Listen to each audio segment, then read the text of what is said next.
El día que México detuvo a un imperio. Un ejército mal equipado derrotó a una de las potencias más fuertes del mundo. Y casi nadie esperaba que eso pasara. Lo que ocurrió el 5 de mayo cambió la historia de México en solo unas horas. El 5 de mayo no es solo una fecha para celebrar, es una historia real de estrategia, valentía y resistencia contra todo pronóstico.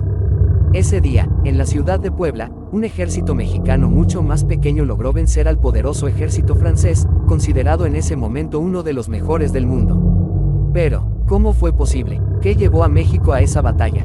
Y lo más importante, ¿por qué esta victoria sigue siendo tan importante hoy?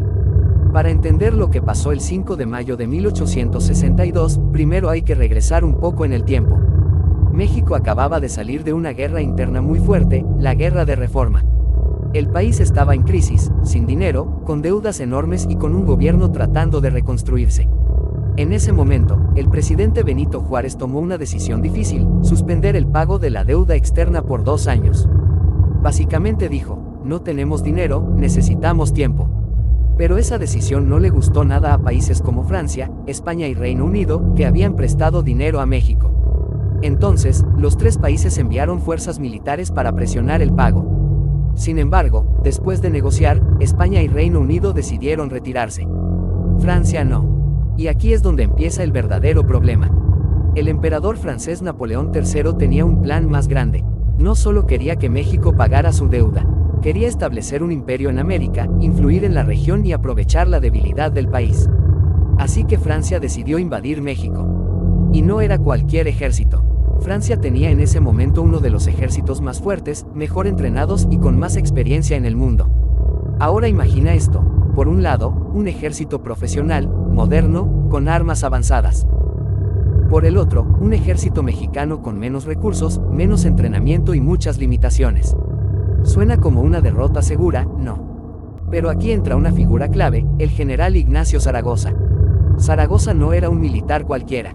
Era inteligente, estratégico y sabía que no podía enfrentar a los franceses en campo abierto. Así que decidió aprovechar el terreno. La batalla se llevaría a cabo en Puebla, una ciudad con una ubicación clave. Ahí estaban 2 fuertes importantes, Loreto y Guadalupe, ubicados en zonas elevadas. El plan de Zaragoza era claro: resistir, defender y desgastar al enemigo. El problema era enorme. El ejército francés, liderado por el general Charles Ferdinand Latrille, estaba confiado. De hecho, él mismo dijo que con sus tropas podía tomar la capital de México sin problema. Los franceses tenían alrededor de 6.000 soldados bien entrenados. Los mexicanos, cerca de 4.500, muchos de ellos campesinos, voluntarios y con poca experiencia militar. Además, los franceses tenían mejor armamento. Todo apuntaba a una victoria rápida para Francia. Pero había algo que los franceses no tomaron en cuenta: la determinación de los mexicanos. El 5 de mayo de 1862 comenzó la batalla. Los franceses avanzaron hacia los fuertes de Loreto y Guadalupe. Su estrategia era directa: atacar y tomar las posiciones clave. Pero Zaragoza ya estaba listo. Los soldados mexicanos estaban posicionados en lo alto, lo que les daba ventaja. Desde ahí podían defender mejor y ver los movimientos del enemigo. El primer ataque francés fue fuerte, pero falló. Intentaron avanzar cuesta arriba bajo el fuego mexicano. No era fácil, cada paso era peligroso. El segundo ataque fue aún más agresivo. Los franceses confiaban en su experiencia, pero otra vez, fueron rechazados. Aquí hay algo importante: no era solo una batalla de armas, era una batalla de resistencia. Mientras los franceses se cansaban y perdían soldados, los mexicanos se mantenían firmes. En medio de todo esto, ocurrió algo que pocos mencionan pero fue clave: comenzó a llover. La lluvia hizo el terreno más complicado.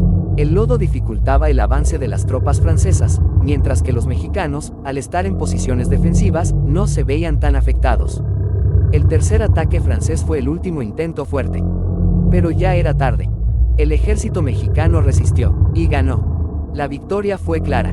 El ejército francés, considerado casi invencible, fue derrotado por un ejército más pequeño, con menos recursos, pero con una estrategia inteligente y una enorme determinación. Ese mismo día, el general Ignacio Zaragoza envió un mensaje que se volvió histórico: las armas nacionales se han cubierto de gloria. Esa frase no era exageración.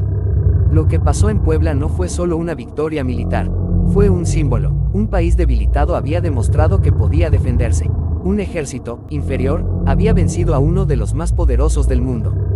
Y eso cambió la percepción de México, tanto dentro como fuera del país. Ahora, hay algo importante que muchos no saben. La batalla de Puebla no terminó la guerra.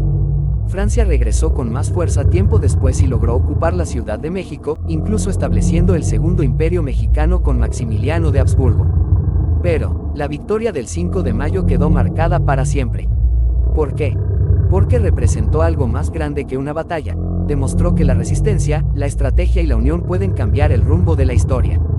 Hoy, el 5 de mayo se celebra como un recordatorio de ese momento.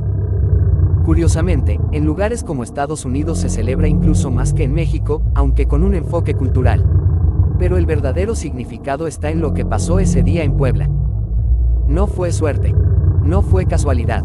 Fue una combinación de inteligencia, terreno, clima.